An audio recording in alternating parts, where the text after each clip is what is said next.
All right, forget the Republican establishment. Is Donald Trump's real problem with the media establishment? Hi, everyone. Glad to have you. I'm Neil Cavuto. And now that he is the presumptive GOP nominee, all of a sudden, these are the Trump stories we start seeing. The Washington Post's front page expose on his Playboy past. Then the New York Daily News, which is my favorite of the week, declaring him less popular than lice. And the lice, we understood, were upset. Anyway, Charles is asking, where is the same over-the-top type of stories on Hillary Clinton, Bernie Sanders? I'm not saying that they're not out there, but there are not as many of them out there. Also joining us, Charlie Gasparino, Adam Lashinsky, and look who's here, Kennedy. Ben Stein is off this week. I think he's doing a Denny's opening. Dagen McDowell doing her usual great job hosting Bulls and Bears. Happy to have all here. Charles Payne, to you first.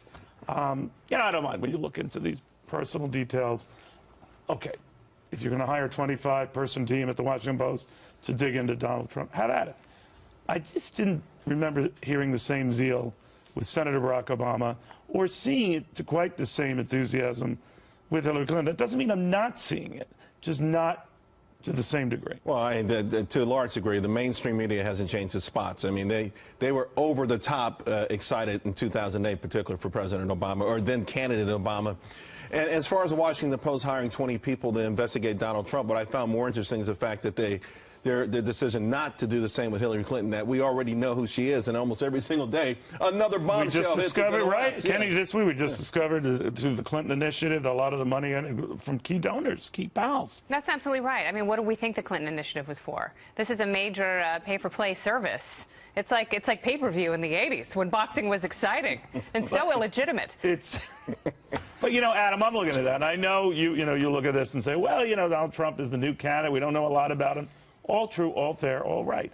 But when it's Jeff Bezos who owns the Washington Post, the same guy said he wanted to put Donald Trump in space, and these are the same guys who might criticize Rupert Murdoch, who owns a media empire, for saying things. I'm thinking, well, where's the fairness in that?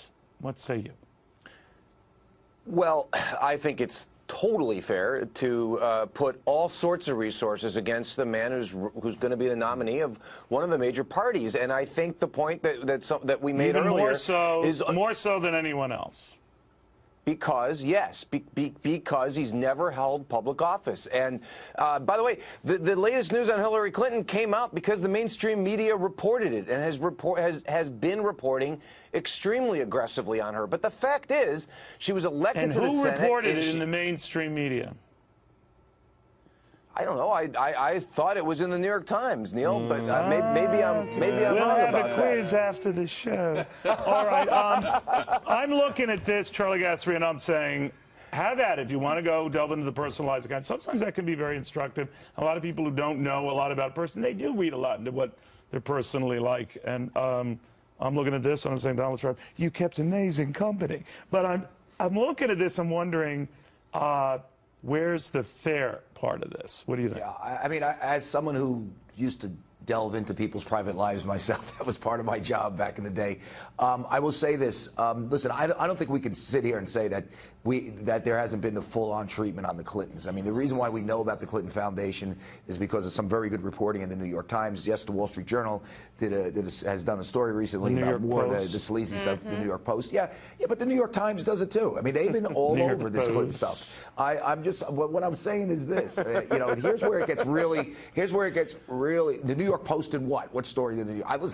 I do columns for the New York Post. Can I interrupt Charlie? Just not really for any reason, but just because I haven't been able to interrupt Charlie. My point is here. Can I make my point here? Yes, go ahead. And here's my point. The Clintons have gotten the full-on treatment. Obama really hasn't, and I think that's where you really have an issue here of media bias.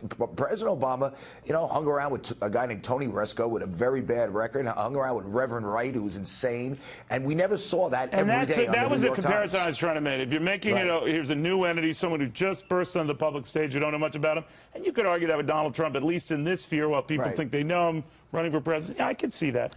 What I'm wondering, Charles Payne, is that is this really just about making money, too? We don't know that Donald Trump rates a story like that. It was no accident the Washington Post put on the front page. sells newspapers. So you both bite and shake the hand that feeds you. I think this is why they call it earned media, right?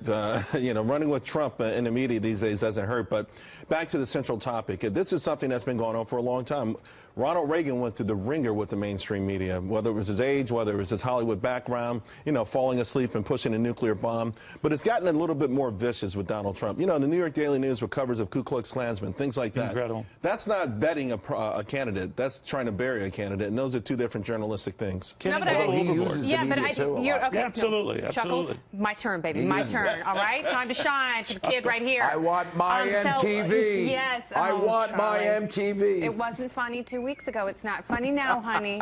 Pipe down, and why don't you go to Hooters there in Vegas? Yeah, I'll give you a handful of dirty ones. Well, look at the time here. Go ahead. What were you going to say? I bumped into Mark I was Goodman going to say, last night Neil, you make the best point, which is you can't have it both ways. You can't be so upset with establishment politicians and beg for someone from the private sector with a big personality to come in and run the party and run the country, and then complain that his past sensibilities violate your Victorian secrets. Do you? This is going to sound like a sexist question, though. But he's most problematic right now with women. That's his big problem. And these stories, when they come out, they really tick women off. Yeah. Do they? Well, I'm asking you, No, I guess.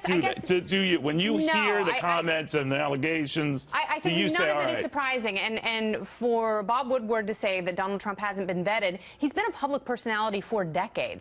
We've known a lot about his personal escapades, and he's also documented a lot of that, either in interviews or in books that he's written. So a lot of that isn't a surprise. And no, does it shock and outrage me? No, I'm more shocked at the idea that he's going to expand the power of the federal government to squash my liberty.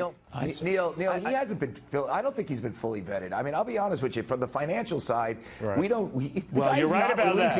On the financial side, you're right about that. And that is fair game. I think you go up to that. It's sort of like what everyone's doing with Carly Fiorina, reassessing her role at Hewlett Packard. Did she help? Did she hurt? Was she the internet boom, the bus queen, whatever? All that I think is fair game. Go where who your background is. Adam Lashinsky, though, what I'd ask you is, could this risk overkill, or is this, the point I raised with Charles Payne, really about selling newspapers, getting ratings? Because almost any story on Donald Trump, people stop in their tracks to read it, see it, hear it, whatever. I just don't think that overkill is the media's problem. I mean, we have some good examples here. We have the lice, worse than lice in a tabloid, and we have the delving into his past. Do you think that's overkill? Do you think the lice story is overkill? Do you think the fact that lice are now suing is overkill? I think that's what tabloid newspapers do. They put a picture of lice against the candidate on the front page. And Fortune magazine does a cover story scrutinizing his business career. I've never seen you put lice and Donald Trump on the front of your fine magazine. Not yet. Clickbait. Not yet. That's right. Although, but you're saying you're open to it. You're going to see how this goes. You might be open to it. That's right. But you know what I can see? I think, Ken, I'll raise it with you. I think this is the way this race is shaping up. Yeah. It's just going to be nasty, dirty, dress and tarp, because this is the way it's going to go. But it's interesting because anyone who's tried to fight Donald Trump this way, they have not emerged victorious. Right. But Donald Trump has not done himself any favors, because he is the one who has attacked the media over and over and over again and called them scum. Well, they say the best defense is a good offense, right, Gasparino? I mean, he's very good. Yeah, listen, this guy knows how to use. Listen, we're talking about how much bad stuff is on him. Let's be clear. Donald Trump, and we were first to report this at Fox Business, generated billions of dollars in free media by his opening his mouth and saying some really sometimes stupid things, but he kept the media cycle going. So this guy we're doing a segment, leading the show with him right this very minute. Someone said all media is good media. That's right. You're right about that. We're talking about him, right? You're exactly right. It's not quite a free ad, but I will say this, Neil. The financial stuff is what's going to nail him, because that stuff is still obscure, and the fact that he's not releasing his taxes is going to that's going to cause that might be another more substantive issue. Get into this other stuff. I don't know. It's all part of the same package, and many people in retrospect probably would have wished they got more of the personal details on JFK. But back then, it was a different time, wasn't it? It was a different time. It really was. Yeah. I remember it so well. You were baking and all that stuff. Right. All right.